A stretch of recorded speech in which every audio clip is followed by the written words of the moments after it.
And మీరు ఆ magic చేసి వదిలేసి వెళ్ళిపోయారు మాకు. అంటే ఆ తర్వాత చాలా సినిమాలే చేశారు కానీ బట్ స్టిల్ 7 బైజీ బృందావన్ కాలనీలో మీ character was awesome. First time మీకు ఆ క్యారెక్టరైజేషన్ చెప్పినప్పుడు ఏమనిపించింది?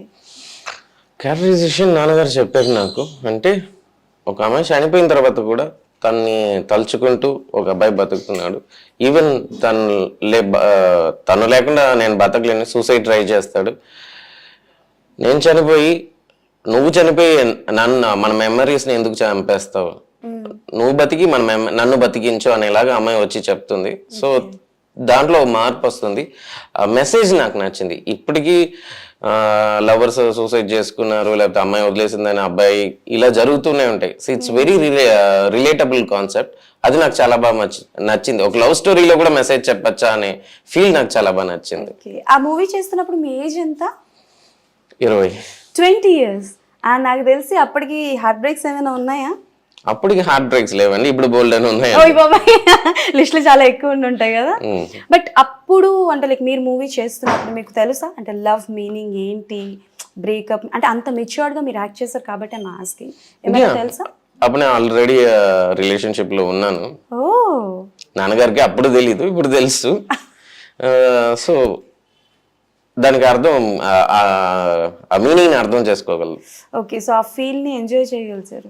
సో 7 బైజీ బృందావన్ కాలనీ అంటే అప్పట్లోనే ఒక కల్ట్ క్లాసిక్. ఎందుకంటే లాస్ట్ టైం మీ నాన్నగారు మాట్లాడినప్పుడు కూడా నేను ఒక కల్ట్ అప్పుడే ఇచ్చాను అని అన్నారు. బట్ ఇప్పుడు ఉన్న జనరేషన్కి కల్ట్ అంటే మీనింగ్ డిఫరెంట్. సో మీరు చెప్పండి, అప్పుడు కల్ట్కి ఇప్పుడు కల్ట్కి ఏం డిఫరెన్స్ మీరు చూసారు? అప్పుడు కల్ట్ అయి ఉండొచ్చు అండి, ఇప్పుడు it's a classic love story. ఎవరైనా ఆ సినిమా చూస్తే అరే ఇలాంటి అబ్బాయి నాకు దొరకడా, నన్ను ఇంత బాగా లవ్ చేయరా, అరే ఇలాంటి అమ్మాయి చాలా మంది ఇప్పుడు కూడా అంటారు, ఇలాంటి అమ్మాయి నాకు దొరికితే నా లైఫ్ ఎంత బాగుంటది అనే ఫీల్ తెప్పించే ఫిల్మ్. అవును, బట్ కల్ట్ అన్న పదానికి మీ డిక్షనరీలో ఏంటి మీనింగ్? కల్ట్ అంటే ఒక కల్చరల్ చేంజ్, మార్పు తెప్పించే సినిమా. దాని తర్వాత ఫర్ ఎగ్జాంపుల్ అంతకుముందు లవ్ స్టోరీస్ ఒకలాగా వచ్చాయి, ఆ ఫిల్మ్ తో ఒక పెద్ద చేంజ్ ఓవర్ వస్తుంది కదా. ఆ సినిమా వచ్చిన తర్వాత తమిళ్లో కానీ తెలుగులో కానీ ఆల్మోస్ట్ ఒక 50 to 100 ఫిల్మ్స్ దానికన్నా బాగా రావాలని లవ్ స్టోరీస్ వచ్చినాయి, బట్ దానికి ఈక్వల్ గా రాలేదు. అవును, అండ్ రీసెంట్ టైంలో ఒక మూవీ రిలీజ్ అయింది, సో మీరు చూసే ఉంటారు, బేబీ. లేదండి, చాలా మంది అన్నారు, నాకు టైం దొరకలేదు. అంటే 7G2 కి రోల్ కి ప్రిపేర్ అవుతూ ఉన్నాను. విన్నాను 7G లా ఉంది 7G లా ఉందని. కాకపోతే మాది కొంచెం లవ్, ఆ సినిమా లస్ట్ మీద ఎక్కువ తీసుకెళ్లారు, ఇంకా మోడర్న్ గా ఉంది అన్నారు. ఇంకా చూడలేదు, నేను చూడలేదు, ఇంకా చూడాలని నేను కోరుకుంటున్నా. చూసాక మాట్లాడుకుందాం.